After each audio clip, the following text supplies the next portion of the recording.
Good evening, everybody, and welcome to our Thursday night Anamkara meditation program. And with all my heart and with all my love, I welcome you to our program this evening. It's so good of you to join us this evening. And, this program is all about keeping company of the highest, keeping company of the truth. That's what satsang means.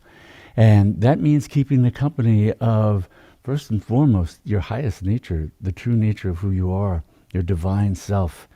And being in the company of others who are also committed to doing the practices, committed to knowing that directly, and then walking what it empowers us to walk into the world, the compassion, the love, the boundless strength and equanimity. So the program and the practices that we offer twice a month on the 2 Thursday nights are really focused on practices and teachings that help us to know that directly within ourselves. And then we're empowered to then live it into the world moment by moment in everyday life. And one of the most potent practices, especially for this age, what's known as Kali Yuga in the Eastern traditions, is the use of mantra, the sound form of the infinite, this throb of the infinite. And we see that, the use of sacred sound it permeates our spiritual traditions because it has that power to carry us beyond the ordinary mind. And that was really further developed in the Eastern, the yogic and Buddhist traditions, so that it could be a way of really both transforming the mind and a throb of the infinite itself. That mantra comes from beyond the mind and thus can take us back to source beyond the mind. So mantra is a critical practice, and we'll be talking some about that this evening. And we'll be starting with the opening mantras. The opening mantras are a way of both helping to quiet the mind and shift our attention away from the mind. Shift our attention so that it can let go of all the content of mind, thoughts, feelings, memories, stuff from today, yesterday, anticipations about tomorrow, whatever it might be. Set it aside so that that wide open field of consciousness, the spaciousness of awareness, we can then come to know that. That's what holds the mind as a speck of sand within the infinitude of that awareness. But when awareness is identified with the mind, it contracts and takes the form of each little thought, each little feeling, each little sensation, each little role and identity we carry.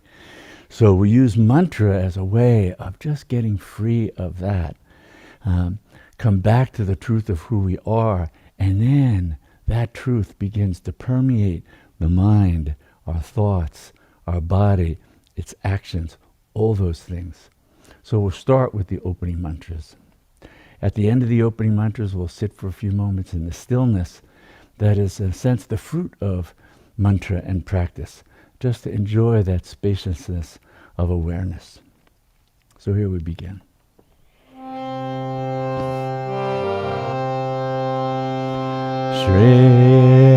Mata Kalim Devi Ki Jaya Gajananam Bhutta Ganari Sevitam Kapita Jambo Palacharu Bhakshanam Umasutam Shokam Vinashakarakam Namami Vigneshwara Parapankajam Shri Ganeshayan Namaha Shri Ganeshayan Namaha Shri Ganeshayan Namaha Om Purnamada Purnamidam Purnat Purnamudachyate Purnasya Purnamandaya Purnamevavashishate Om Shanti Shanti Shanti. Shri Mata Kali Mahadevi Ki Jai.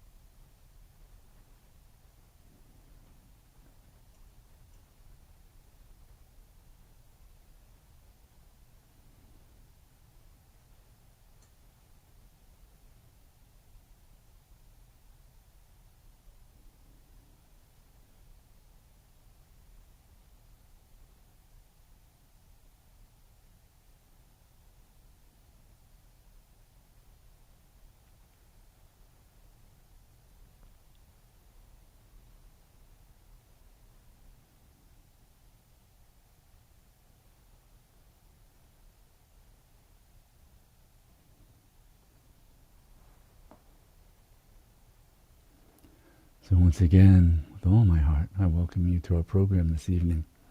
That silence, so inviting. Don't worry, we'll come back to that again later for silent meditation.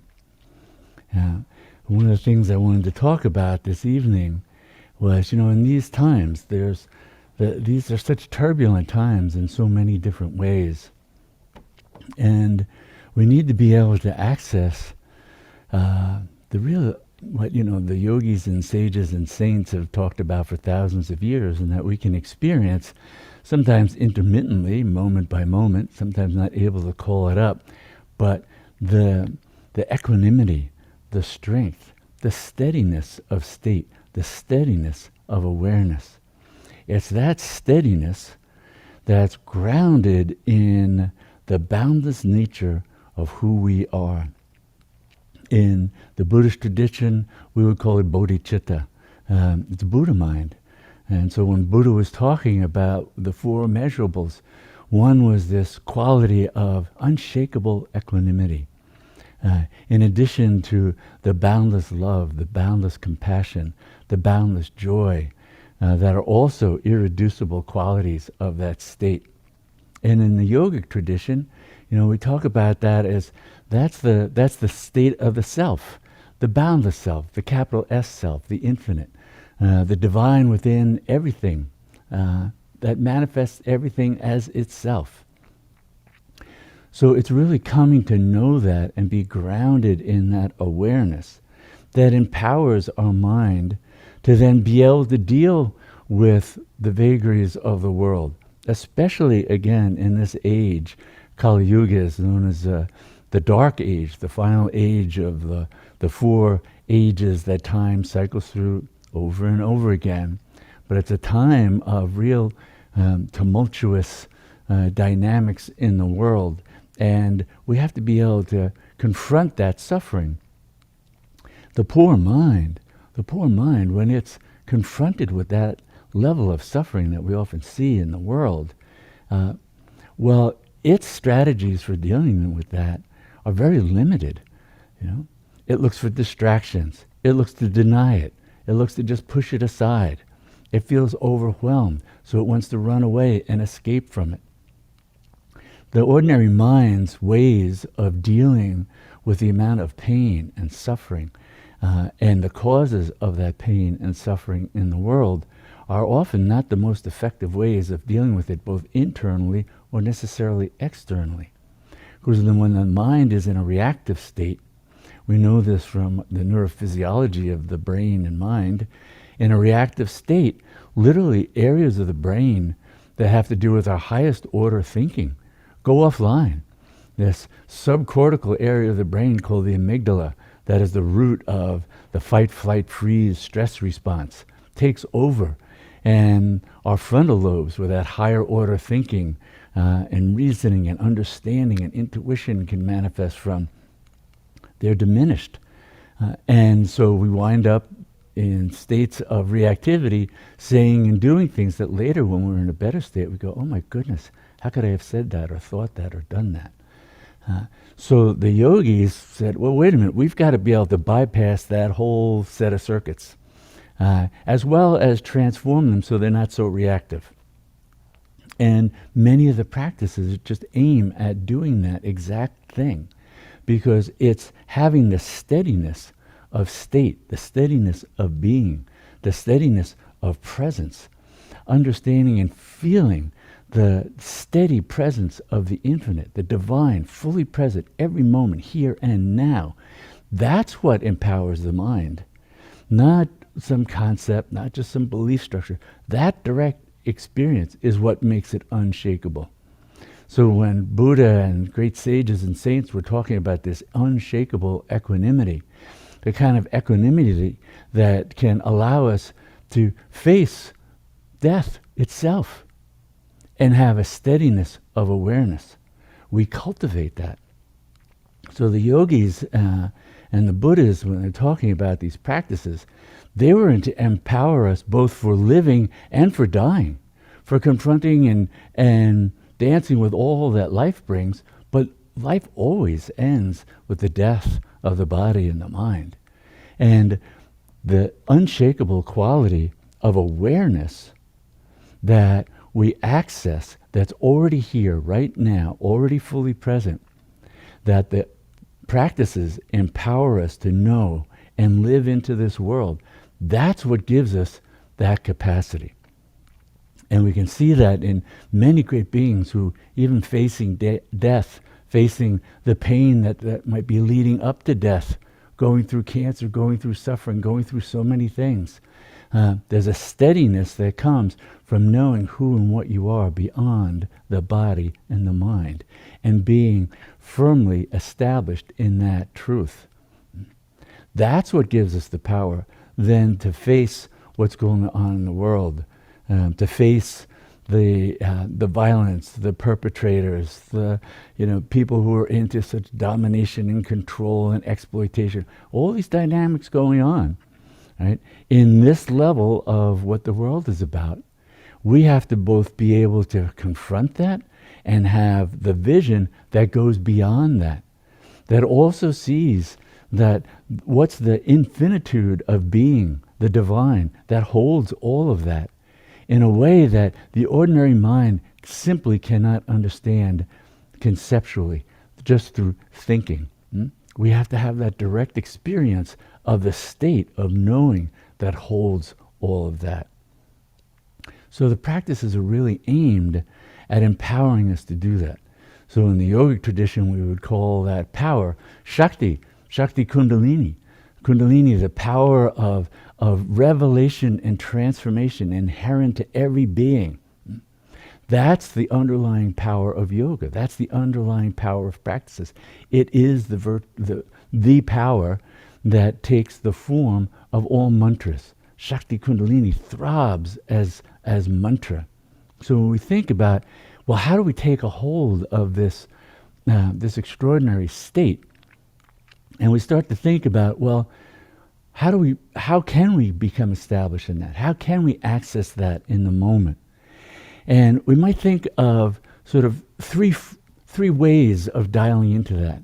One is simply awareness.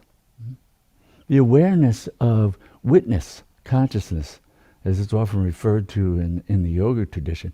It's that awareness of detached, spacious consciousness that watches and witnesses without reacting, without pushing away, without clinging. It's pure awareness. It's like space itself, because space holds everything. All the objects exist within space. Space isn't altered by that. Right? Objects can move. Space isn't moving. Space is unshakable. So it gives us a way of trying to understand this nature of pure awareness and how it holds all of creation, all that's happening. And when I say all of creation, I mean all creation, all galaxies, all universes, all past, all future, everything. This is far beyond anything the mind could ever imagine. But because it's consciousness itself, because it is conscious, dissolving into that can give us the direct experience of it. That direct experience will forever be beyond the mind and beyond words. But it can inform the mind. It can inform our experience in the moment. So awareness is a way of dialing into that, stepping back, accessing that witness consciousness in the moment. But the poor mind often needs something more concrete than that. It goes, yeah, that sounds good. Now, what else you got? Well, awareness, it also takes form. That awareness is what gives birth to all forms. But not all forms are the same, in a sense. They all are emanations of the infinite, but some forms have the power to take us into that experience. Those forms are the graceful forms that the divine takes as mantra. Mantra is a throb of that awareness of the infinitude of being. When we take hold of mantra, we're taking hold of the infinite. When you take hold of mantra, you get Shiva and Shakti. You get the infinite as pure witness. You get Shakti as the consciousness that takes all forms and can dissolve that bondage to particular forms. So mantra is so far beyond what ordinary words are. And the ordinary mind, well, it makes things ordinary. And it confuses mantra with just sounds and words. They're not. They are literally this throb of the infinite, the power of consciousness that manifests everything. So making use of mantra is a potent way of doing that. Whether that's the mantra, one of the foundational mantras of the lineage I come from, of Om Namah Shivaya, I bow to the auspicious one, that we can repeat silently, out loud, chant. We'll be chanting it later and then going and using for meditation. But it's a way for the mind to say, let me let go of this troubling thought, this troubling experience. I want to be present as the one who can see this and hold it all in the wisdom, the love, the compassion, the strength that is the truth of who you are. Om Namah Shivaya, Om Namah Shivaya, Hamsa, Hamsa. It is empowering the mind to know that, to live that, to experience that in this moment. So mantra is both that awareness, but now the awareness has sort of condensed some and taken more of a form that makes it more accessible to the mind, because the mind is form.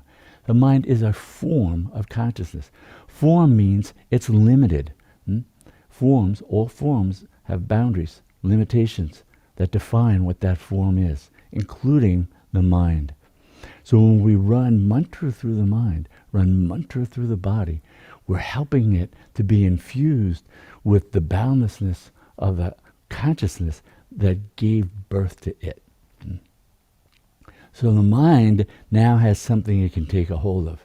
But sometimes the poor mind goes, oh, but what else? I need something even more concrete than that. So the grace-bestowing power of the infinite says, yes, yes, I've become that too. The breath. The breath is the flow of prana. Prana Shakti. Prana is an even more condensed physical and subtle form of that boundless power. We feel it as the flow of the physical breath. Behind that is the flow of this energy, this exchange of energy from within and without, going on day and night, all the time. Combined with that, whether we're conscious of it or not, that flow of prana is repeating a mantra. The mantra is Hamsa. The mantra is I am that. That's the mantra that is inherent to the breath itself. The breath comes in with the sound hum and goes out with the sound sa. The sound hum is I am. The sound sa is that. That is the infinite. That is the one that has become the many and remains the one as the many. All one, all the same. So the mantra, when we become absorbed in that and let go of the mind so, strongly attached to its own little forms of thoughts and identities and feelings and, all the content of the mind, if we can let go of that and go with this flow of the breath, the hum as the breath comes in, the sa as the breath goes out, the hum as the breath comes in, the sa as the breath goes out. It helps to steady the mind, helps to steady the body, helps to strengthen the mind, helps to strengthen the body, so that then we can be fully present where we are within this creation, within this unfolding of the divine, here and now, with all its dynamics, with all its turmoil, with all its beauty, with all its grace, to be able to perceive it all and then act skillfully in the ways that we need to in order to uphold the dharma of living, living in accord with the highest, living in accord with that boundless compassion, wisdom, love, equanimity. So the practices are critical for really transforming the instrument of the body-mind so that they can live that into the world, so that they can enjoy being informed by the ground of their being and live that into the world, so that they have that strength to meet whatever comes, including death itself. That's what empowers us.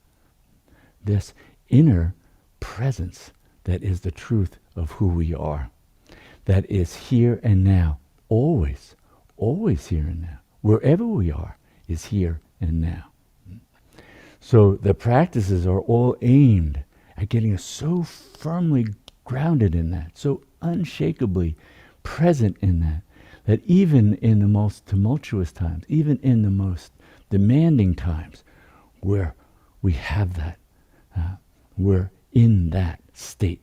That's the steadiness of that state. Clearly, it takes practice in order for the mind to become so established and steady in that it can meet everything. But that's what's available to it. That's what's available to it. That living presence of the divine is your own true nature. That unshakable quality isn't something the poor mind has to try to construct. The poor mind is always trying, it hears a great thing, like, okay, I'm going to do that. I'm going to make that happen. It can't. It can't. It has to let go and be held by the infinitude of being that is that. That's the grace that holds the mind, that relieves it of that pressure that it has to somehow fake that, act that, do that. No, it's the very nature of your being. Let go. We let go into that, to know that, and then know the boundless love that embraces all, the boundless compassion that holds all. And so one of the practices that we can do with that is to become attuned to the breath. So right now, even as you're sitting there, you can perhaps close your eyes. You might find it easier to do this eyes closed. But before you close your eyes, this is what's called a dharana. A dharana is kind of a focusing device. And in ancient Kashmir Shaivite tradition, these dharanas were collected, and there's 112 of them. And this book, the 112 meditations from the Book of Divine Wisdom, that's the Vijnana Bhairava. And this is a translation by a dear friend of mine, Lyon. And these dharanas are these exquisite little gems of how can we bring and access that state moment by moment in everyday life. And so these 112 meditations, they start out with being grounded on the breath. And that's one of the ones we're going to do. And then they incorporate many different practices that give us access here and there throughout the day, all kinds of different circumstances. We lost the internet for a moment, And now we're back. See, the universe wanted us to go into such stillness and silence, it got impatient and, and threw us into that for the moment. So here we are, but we're steady, see? So that quality of breath and the different dharanas that are in the Vijnana Bhairava, this translation done by Lyon that I think you'll enjoy, starts out with one of the foundational practices that we were just talking about. And that's with the mantra, the hum and the sa. And it's connected to that flow of the breath and how it comes in and goes out. And interestingly, we can also be aware that it flows in to the heart. The heart is, in the yogic tradition, there's this exquisite flame of the infinite, the divine, present in the heart of every being. So exquisite. When you discover that, you will fall to your knees in reverence and love and be bathed in that light. That's in your heart, here and now. That's the individualized flame of consciousness within. Right on the outside, just in front of us, we could imagine it as the heart of the infinite, the heart of the divine. Now, ultimately, there is no inside and outside, but the mind starts in duality. It thinks of God being separate. But we want to hold the awareness, that heart of the living presence of the infinite right before us. The heart of our individual self, divine self within us. So the breath, in a sense, is moving from the heart of the infinite into the heart of our own self. From the heart of our own self to the heart of the infinite. Breath by breath. So when we exhale, the breath goes out to the heart of the infinite. We can pause there and just rest in the heart of the infinite. Then as the breath comes in, it's coming in with that hum. As the breath comes in, that I am. And the breath is coming in to the heart of our own being, the divine within. We can pause there for a moment if we like. And then the breath turns and goes out to the heart of the infinite. There's this play, constant connection, constant flow between the infinite and the finite and the infinite giving birth to the finite merging back into the infinite. It's with your every breath.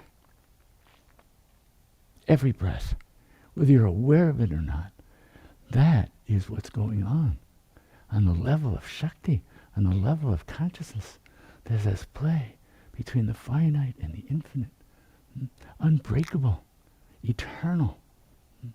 That's the truth of who you are. You're all of that. I am that means I am all of that. The infinite, the finite, the infinite, the finite, the play of the two within the one. That's the truth. That's what we come home to. So I want you to take a moment now and just practice that. So now you want to close your eyes. And now you want to start with an exhale and sensing that, however you want to imagine it, the heart of the infinite outside. And then as you inhale, the breath coming in to your own heart, filling the heart of your being, feeling that as your belly expands and your breath goes deep within. And then the breath turns and goes out. You may hear the gentle sigh as the breath goes out and enters the heart of the infinite. It turns, comes in with the hum as the breath comes in.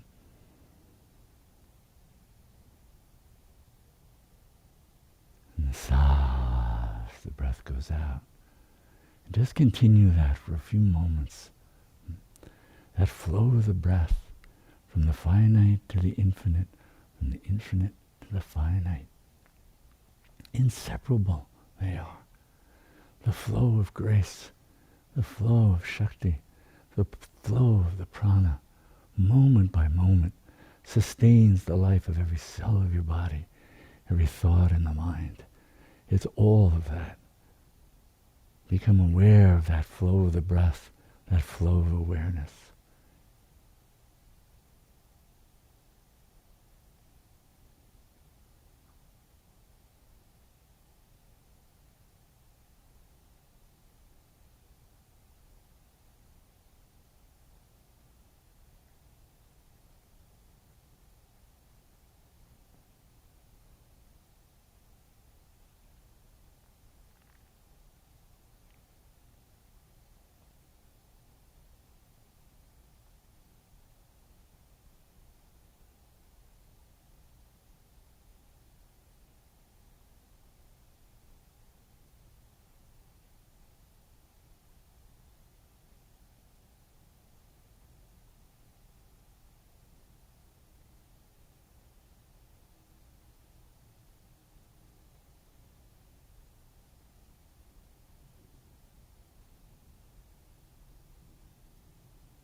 And the breath comes in with the sound, the hum,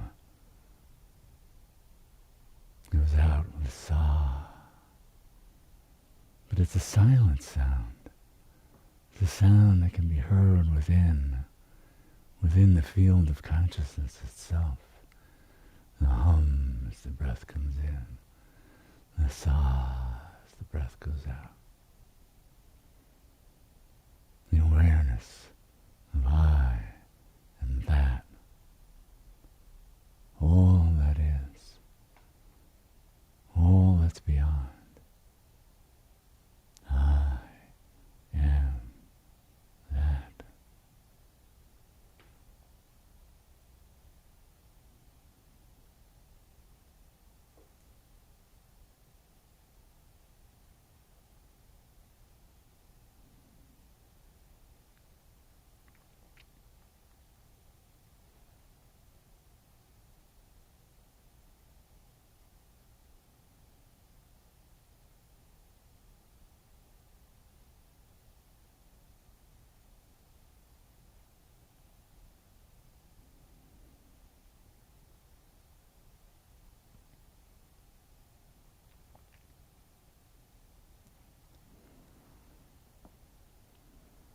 Now continuing that awareness of I and that, that's the underlying awareness of mantra. Even the mantra Om Namah Shivaya, Om, a throb of the infinite, untranslatable. Om, that which has become all forms. Namah Shivaya, bow to the auspicious one. Auspicious one is Om, is what's beyond Om, is what gave rise to Om. All of that, Hamsas, and all of that, and this throb of the mantra, and the source of the mantra, and the one chanting or repeating the mantra, all of that, Om Namah Shivaya, Om Namah Shivaya, Om Namah Shivaya. So we're going to be chanting that great mantra, that Maha Mantra now for a few minutes. Om Namah Shivaya. And we'll be chanting that. And then, after we stop the chant, we'll just sit in the stillness, feeling the flow of the breath, If the mind moves, let it come back to either Om Namah Shivaya or back to the hum and the sa, back to that awareness, really the pure awareness of I am that. It's the awareness itself that gives birth to mantra, that gives birth to prana, that gives birth to all these forms. So we're going to follow it back into that formless state of pure expansive being. That's our true home. So now we'll begin.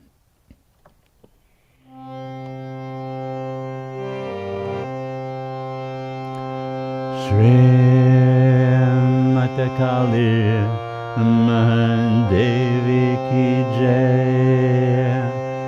Om Namah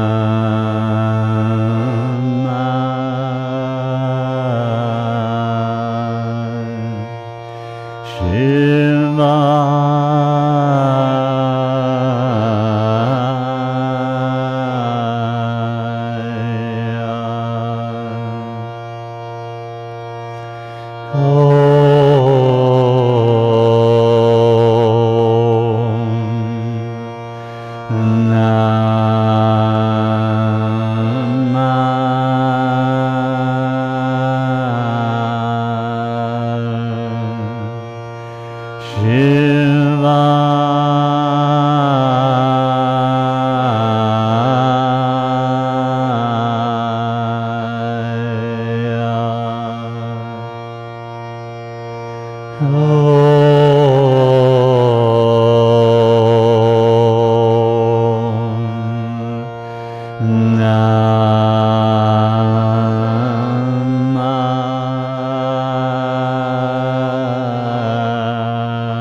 And we end with this prayer. And may all our practices truly benefit everyone. And may all beings know complete freedom from suffering. Namaste.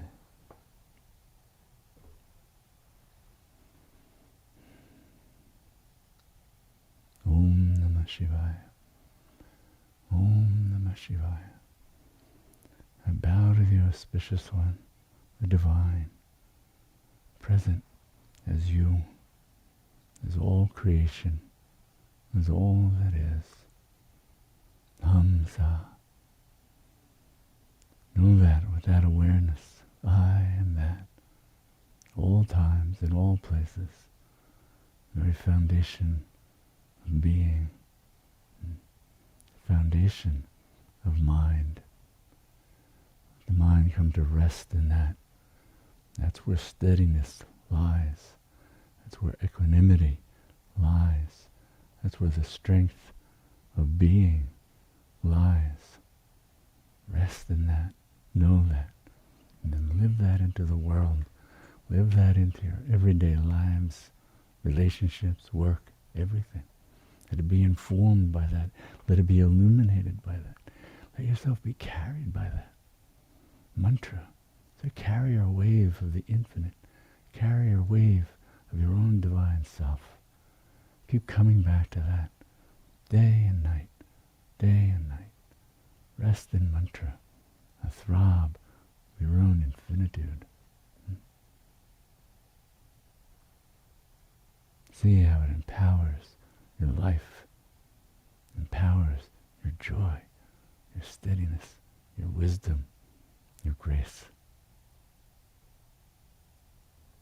I want to thank you all for coming this evening, bringing the power of your practices, the power of your commitment, being ones who do practices and then live the fruits of that into this world that so desperately needs the fullness of your being, the fullness of your wisdom and compassion and strength.